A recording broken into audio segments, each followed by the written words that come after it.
बिस्मिल्लाहिर्रहमानिर्रहीम। अस्सलाम वालेकुम। मैं हूँ बिशारत राजा शहर इक़दार से एक और वीलॉग के साथ आपकी खिदमत में हाज़िर। मेरे साथ असद तूर साहब मौजूद हैं। ये किसी तारीफ़ के मुताज नहीं है, बड़े काटदार जुमले ये बोलते हैं, ट्वीट करते हैं और वीलॉग करते हैं। इन्होंने ये यहाँ पर जो सुप्रीम कोर्ट ऑफ पाकिस्तान में माजी के काजी जब रिटायर्ड हुए थे काजी फाइज साहब, तो इन्होंने वो जो मकबरा बनाया था इन्होंने उसे कब्रिस्तान का ये दर्जा दिया था। दर्जा नहीं बल्कि कब्रिस्तान साबित किया था और कब्रें दिखाई थी अपने वीलॉग में। तो आज हम इनसे जानने की कोशिश करेंगे।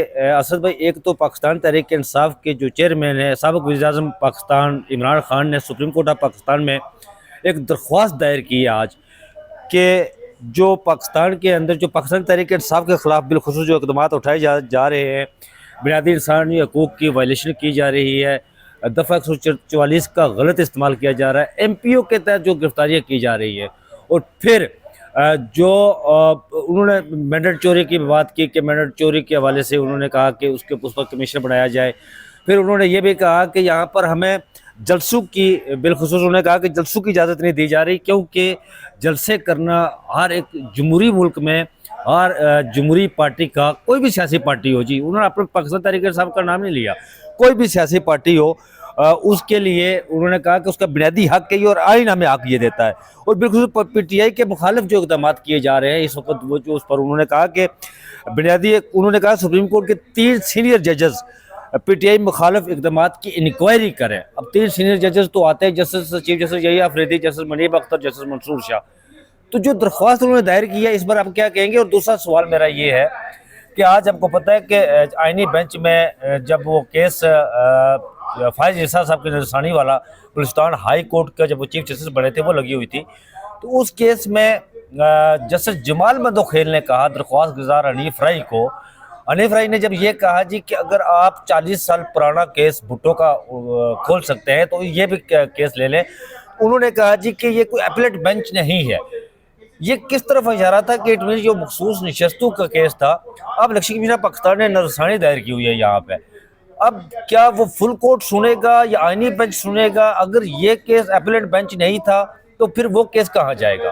तो विदा करते हैं जो बानी PTI ने इमरान खान ने आज जो दरख्वास्त दायर की उस पर। देखिए, बहुत शुक्रिया साहब। बात यह है कि जो आपने बात की इमरान खान साहब की दरख्वास्त की, एक तो आर्टिकल 184(3) की वो दरख्वास्त है। जी जी। तो यकीनन वो फिर जो हालात जा रहे हैं, जैसे यही अफरीदी तो उसको नहीं छुएंगे, उनके तो उसमें पर जलेंगे। तो वो जो इस वक्त सुपर चीफ जस्टिस हैं और जस्टिस अमीनुद्दीन खान, उनके बेंच के सामने जाएगी और आप उस बेंच से इंसाफ मांगने गए हैं। जो चीफ जस्टिस जो साबिक थे काजी फैसल, उनकी कंटिन्यूटी है। अगर आप कहें कि माजरत के साथ ये वर्ड नहीं यूज करना चाहिए, लेकिन अगर उसकी बाकियात कहेंगे तो भी गलत नहीं होगा इतना, ठीक है। जस्टिस अमीनुद्दीन खान बुनियादी हकूक देखेंगे इमरान खान साहब के या PTI के या सियासी हकूक देखेंगे, जिन्होंने तो उनको मखसूस नशिस्तें देने तक के फैसले के बारे में लिखा हुआ है कि इस पर अमल दरामद ही ना करें। और ये पाकिस्तान की बल्कि दुनिया भर की दलती तारीख में ये पहला वाकया है, ठीक है, दुनिया भर की।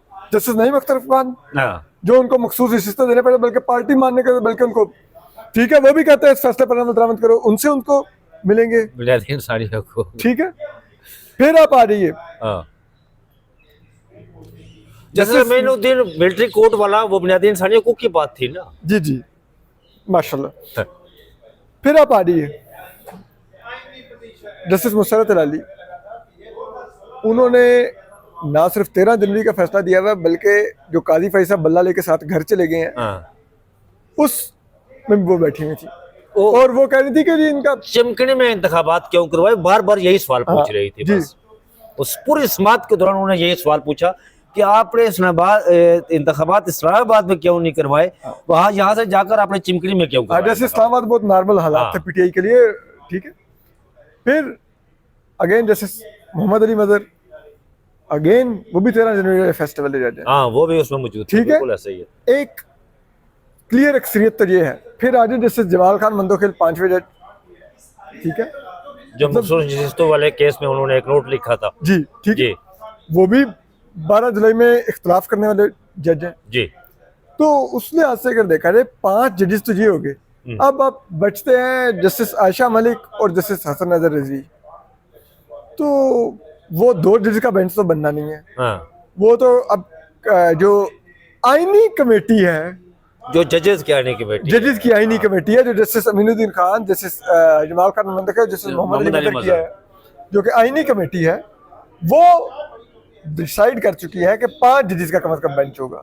ठीक, तो 2 जजेस, चाहे वो 5 जजेस में बैठे या 7 में बैठे, वो माइनॉरिटी में ही होंगे। माइनॉरिटी में होंगी, ठीक है, अक़लियत में। तो वो कुछ नहीं इससे मिलना, उन्होंने कमीशन मांगा है। ठीक है, क्यों ये कमीशन बनाएंगे? ये कभी नहीं कमीशन बनाएंगे कोई भी ऐसा। और एक खास ऐसे माहौल में जब ऑलरेडी ये पैगाम दे दिया गया हो सुप्रीम कोर्ट को कि भाई ये कबूल नहीं है आपको, जो पीटीआई को मखसूस नशिस्तें देंगे वो चीफ जस्टिस भी नहीं बन सकेंगे।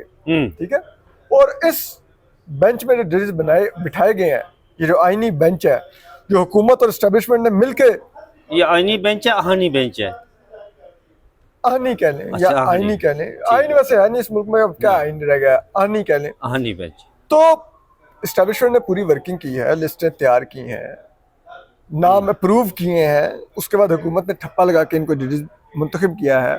ठीक है, और ये जजेस अब इस वक्त इस बेंच पे बैठ के कोई आईनी फैसले देने के लिए मात्र साथ नहीं बैठे हुए, ये अपनी ACRs अपने हाथों से लिख रहे हैं अगले चीफ जस्टिस के लिए। जिस तरह जस्टिस मसर्रत अलाली ने चीफ जस्टिस पढ़ना था, उन्होंने आज कहा कि वो काजी का जब नाम आया, काजी फाइज का, तो उन्होंने कहा जी कि अब उनकी जान छोड़ दे, अब उनका ये बद के जुमरे में आएगा। हाँ। पेट पीछे बातें करना। अच्छा, एक और बात उन्होंने की थी जी असद भाई कि ये सियासी केस लगता है। ये 2017 में पिटीशन दायर हुई थी, तो जस्टिस साकिब निसार ने उसको खारिज कर दिया, फिर नजरसानी लगी। तो उस वक्त ये सियासी मामला चल रहे थे कि या चीफ जस्टिस काजी फाइज साहब सियासी थे या पिटीशन सियासी थी, या क्या उन्होंने किस तनाजुर में ये बात की? देखें, अब वो पीटीआई जिस भी मामले में सुप्रीम कोर्ट आए, तो अब इनको लगता है, खासतौर पर इन मखसूस जजेस को, कि वो कोई सियासी बेनिफिट ना उनको पहुंचे, तो फिर ये हर मामले को सियासी नज़र से देखते हैं। ये उसको आइन और कानून की नज़र से नहीं देख रहे, बुनियादी हकूक की नज़र से नहीं देख रहे, एक जमात के सियासी आइनी हकूक की नज़र से नहीं देख रहे। ये सिर्फ उसको, इस जमात को लाइक, आप अंदाजा लगाइए ना, अब वो वो वाला जो केस था 9 मई वाला, उसमें मौजूद जस्टिस मुसर्रत अलाली कहते हैं, उस वाक़े का सोच के तो दिल को कुछ होता है, दिल दहल जाता है। भाई आप सुप्रीम कोर्ट के एक जज हैं भाई, भाई आपने आइन और कानून की नजर में देखना है। अगर हाँ वो फैसला मेरी नजर में, वो अगर बहुत भी केस बनता है, वो कार्य सरकारी मुदाखलत का केस है कि अगर सरकारी इमलाक को नुकसान पहुंचाएगा तो कार्य मुदाखलत। ये जो दहशतगर्दी की FIR काट दी गई है, जो कुछ किया जा रहा है उस केस के अंदर, क्या हो गया भाई? हमारे ये प्राइम मिनिस्टर ऑफिस के दरवाजे फौजी छलांगे मार के कूदते रहे। ठीक है, पीटीवी पार्लियामेंट से, ठीक है, अभी रिसेंटली नवाज शरीफ को हथकड़ी लगा के जहाज में बिठाते रहे हैं। अभी पार्लियामेंट हाउस में मेंबर असेंबली को गायब किया गया, नकाब पोशों ने जाकर। उस वक्त हमारा दिल नहीं दहलता। वो हमारा 9/11 नहीं है, वो सकूते पाकिस्तान नहीं होता। ठीक है, ये सकूते पाकिस्तान है। लेकिन एक कोर कमांडर हाउस में कुछ जलाओ गिराव हो गया, कुछ 3-4 कंटोनमेंट्स में थोड़ी अंदर जाके उन्होंने 4 पत्थर मार लिए, ये कर दिया, तो आप कहेंगे कि ओहो दिल दहल जाता है। क्या था भाई? लेकिन असद वो भाई, क्या पाकिस्तान के जो भारत से लड़ने वाले मोर्चे थे वहां पर पहुंच गए थे? इंडिया से इल्हाक की कोशिश की कि आपका दिल दहल जाता है सबका, क्या हो गया? लेकिन असद तूर साहब, जिस बेंच में जस्टिस मुसर्रत अलाली बैठी हुई ये 9 मई वाले कल वाले केस में ये रिमार्क्स दे रही थी, तो जस्टिस जमाल मंदोखेल जो इस बेंच को हेड कर रहे थे, आपको याद होगा कि रमजान में यहाँ पर जो जमानत केस लगा था 5 मुलजमान का, हमजा कैंप वाला केस था, उसमें जस्टिस जमाल मंदोखेल ने रिमार्क्स दिए थे कि हमने ये भी देखना है कि मोहम्मद अली जिन्ना, कायदे आज़म मोहम्मद अली जिन्ना होश में रहे भी या नहीं रहे। तो जस्टिस मुसर्रत अलाली जब ये रिमार्क्स दे रही थी, तो उस वक्त जस्टिस जमाल मंदोखेल उनकी तरफ देख भी रहे थे, लेकिन वो कह रहे थे कि दिल दहल जाता है। यार माजरत के साथ राय साहब, 9 मई से 8 मई की रात 12 बजे तक या 9 मई की सुबह 11 बजे तक पूरे पाकिस्तान को किसी को नहीं पता था कि ये जिन्ना हाउस है।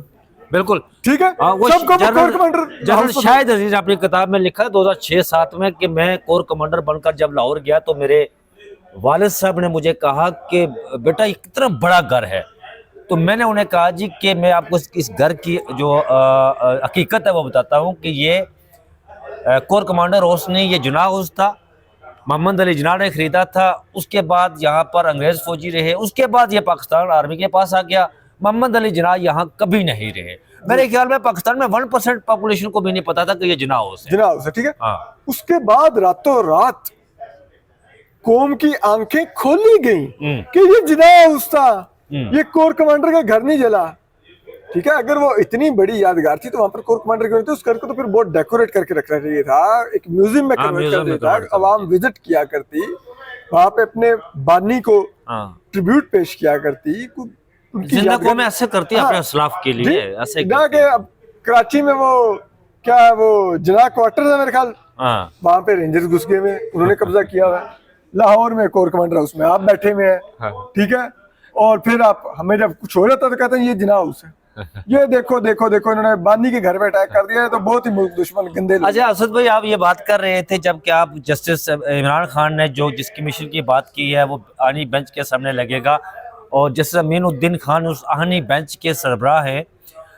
जस्टिस अमीनुद्दीन खान के पास ही था ना वो केस मिलिट्री अदालतों में सिविलियन का, वो केस लास्ट जब आखिरी समाअत हुई तो उसके बाद तो अभी तक वो केस कहीं भी नहीं हुआ, और उसने भी उसमें अजीब और गरीब किस्म का फैसला दिया था कि जी ठीक है, उसको कंडीशन कर दिया गया, मशरूत कर दिया सुप्रीम कोर्ट, आप उनका ट्रायल करें, जो कुछ करें आप उनसे पूछ प्रतीत करें, लेकिन जब तक सुप्रीम कोर्ट आपको ना कहे आपने फैसला नहीं देना है। इस वक्त भी 86 लोग मेरे ख्याल में पिछले 1.5-2 साल से वो मिलिट्री तहवील में है, लेकिन आईनी बेंच सरबराह खामोश बैठे हुए यहाँ पर, और इमरान खान उनसे इंसाफ मांगने के लिए उन्होंने दरख्वास्त दायर की। देखिए वो उसमें फिर उन्होंने ये भी कर दिया था, मैं आपकी बात में ऐड कर दूं, उन्होंने कहा कि आप जिनकी 1 साल से कम सजा बनती है उनकी सजाएं सुना भी दें। अब जब आपने मिलिट्री कोर्ट्स को इसके बाद जायज करार दे दिया है, ये करके अपने जायज करार दे दिया, उनका ट्रायल भी जायज करार दे दिया, तो आप कह रहे हैं कि 1 साल से कम वालों को फौज सजा दे सकते हैं, लेकिन 1 साल से ज्यादा वालों की क्या आप सजाएं कालेदम करार देंगे, ट्रायल कालेदम करार देंगे? वो भी देना है तो फिर वो भी करें, जो भी अनाउंस करवाना है करवाएं, जो भी करना है यार। मतलब वो किसी माओ के बच्चे नहीं है, ठीक है, आप उनका फुली ट्रायल किए जा रहे हैं, तमाशा लगा हुआ है इस मुल्क के अंदर। मैं मतलब मुझे याद है लास्ट टाइम जब उनकी इधर मिलिट्री कोर्ट वाले केस की हियरिंग थी तो जब भाई आई थी, मैंने उनका इंटरव्यू किया था, वो कहते थे हम जिंदा लाशें हैं, हमारे बच्चे उधर हम मिल नहीं सकते, हम ईदें नहीं करती। तो यार इस मुल्क में क्या उन माओ की ईदें नहीं है? इस मुल्क में सिर्फ जजों की ईदें हैं, जजों की, ठीक है, उनके बच्चों की ईदें हैं, वो किसी के बच्चे नहीं है। ये बैठ जाते हैं इधर, बैठ के बड़े बड़े 15-15, 20-20 लाख रुपए तनख्वाहें ले रहे हैं, मरात ले रहे हैं, हमारे टैक्सों के ऊपर एक अय्याशी हो रही है, और हमें इंसाफ देने की बारी आए तो ये आईनी बेंच अलग बना के बैठ के हुकूमत के साथ मिलके फिर उनके इंसाफ करने लग जाते हैं उनके लिए। अच्छा असद भाई, आते हैं दूसरी खबर की तरफ, जो मैंने कहा कि अपीलेट बेंच के हवाले से बात की थी। अब क्या समझते हैं कि जस्टिस जमाल मंदोखेल ने जो बात की, मखसूस नशिस्तों वाला केस कौन सुनेगा? या आईनी बेंच सुनेगा या वो वही 13 जजेस? काजी साहब तो चले गया, अब उनकी जगह कोई और भी जज आ सकता है, क्या समझते हैं आप? ये इशारा किस तरफ था? और फिर आखिर में आज चीफ जस्टिस यहिया अफरीदी ने यूनिवर्सिटी के प्रोफेसर से मीटिंग की है। अभी उन्होंने वो प्रेस रिलीज आई है कि उन्होंने इंसाफ तक रसाई के लिए यूनिवर्सिटी के प्रोफेसर से मीटिंग की, और ये कहा है कि यूनिवर्सिटीज़ में फोकल पर्सन जो है मुकर्रर किए जाए, ताकि वो गिलिजान रहे सुप्रीम कोर्ट ऑफ पाकिस्तान और यूनिवर्सिटीज़ के दरमियान बीच में। इस पर आपके कमेंट्स जानना चाहूँगा, पहले वो बेंच मखसूस नशिस्तों वाले पर। नहीं, मैं पहले यहाँ से, अच्छा यहाँ से शुरू करें। अब वो चीफ जस्टिस यहिया अफरीदी और क्या करें, कुछ तो करना है ना यार, इख्तियार तो पास है कोई नहीं उनके, ठीक है। अब वो एक जिसे कहते हैं ना, वो आप उनको chairman joint chief of staff committee कह लें, ठीक है, कहने को तीनों मुसल्लह अफवाज का सरबराह होता है, लेकिन बेचारा कुछ भी नहीं होता उसके पास, 4 टके का नहीं होता, ना उसकी ब्रेकिंग न्यूज़ चलती है ना कुछ होता है, बिल्कुल, ठीक है। या आप उनको वो मती भाई कहते होते हैं कि ये डीएसपी हैं, डीएसपी इख्तियार असद के पास है, रेड शेड वो कर सकता है, डीएसपी सूट पर के खुश हो रहा है, ठीक है कि मैं ठीक है। तो वो वही है, ठीक है, बैठे ना, आईनी इख्तियार उनके पास कोई नहीं है, ना आर्टिकल 184(3) है, ना आर्टिकल 186 है, ना आर्टिकल 187 है, ठीक है, कुछ भी नहीं है। अब वो एक गैर आईनी इख्तियारात वाले जज हैं हाँ। जो ज्यादा 3 मतलब केस सुन सकते हैं विरासत के, कोई कत्ल मार कुटाई का केस हो उसमें जमानत शमानत डिसाइड कर सकते हैं। प्रोफेसर की मीटिंग जिस तरह ठीक जुमले है, बुलाई आज है, प्रोफेसर की मीटिंग कर ली, ठीक है, ये अगले दिन सुप्रीम वो कोर्ट का रंग रोगन भी करवा सकते हैं। हाँ हाँ वो ये भी करवा सकते हैं वो, लेकिन वैसे एक बात तो मुझे लगता है वो भी अब इख्तियार उनके पास नहीं है, क्योंकि अभी 2 रोज कबल हाँ। हमने खुद अपनी आंखों से देखा जो नए रजिस्ट्रार सलीम खान आए हैं उनको लेके सुप्रीम कोर्ट का विजिट, और सुप्रीम कोर्ट में ओहदेदारों से उनकी मीटिंग जैसे जमाल खान मंदो के लिए करवा रहे थे आईनी बेंच अच्छा, वाले। आईनी बेंच वाले। अच्छा, लेकिन मैंने सुना है असद भाई, मैंने सुना है कि चीफ जस्टिस ऑफ पाकिस्तान दिन भर जजेस के चैम्बर में जाकर अस्सलाम वालेकुम जी, आप ठीक हैं, खैरियत से है, मैं आपका पता करने आया था, मामला ठीक है, आजकल ये कर रहे हैं, मैंने सुना है। यार कुछ तो करेंगे ना, अब अगर वो सुप्रीम कोर्ट में बंद ही गए हैं चीफ जस्टिस तो कुछ तो करेंगे ना। तो वो जो कर सकते हैं, जो इख्तियार उनके पास है कि वो किसी का हाल पूछ सकते हैं, वो इस्तेमाल कर रहे हैं। वो इस्तेमाल कर रहे हैं। ठीक है, किसी के साथ जाके चाय पी सकते हैं बैठ के, वो इख्तियार अपना इस्तेमाल कर रहे हैं। ठीक है, जिसे कहते हैं जेल इस्लाहात का उनको हो गया कि जेल इस्लाहात होनी चाहिए, तो वो उसके लिए ठीक है सिविल सोसाइटी से मुलाकात कर सकते हैं, कॉलेज के लिए प्रोफेसर से मुलाकात कर सकते हैं, डॉक्टर से मुलाकात कर ठीक है, सकते हैं, अगले मरले में कोई डॉक्टर से मुलाकात कर लेंगे। ठीक है, उससे अगले मरले में हो सकता है कोई जिसे कहते हैं मुख्तलिफ इसी तरह के जो बेचारी यूनियंस होंगी छोटी मोटी, उनसे मुलाकात करके दिल तो बहलाएंगे ना यार, कुछ तो करना है ना।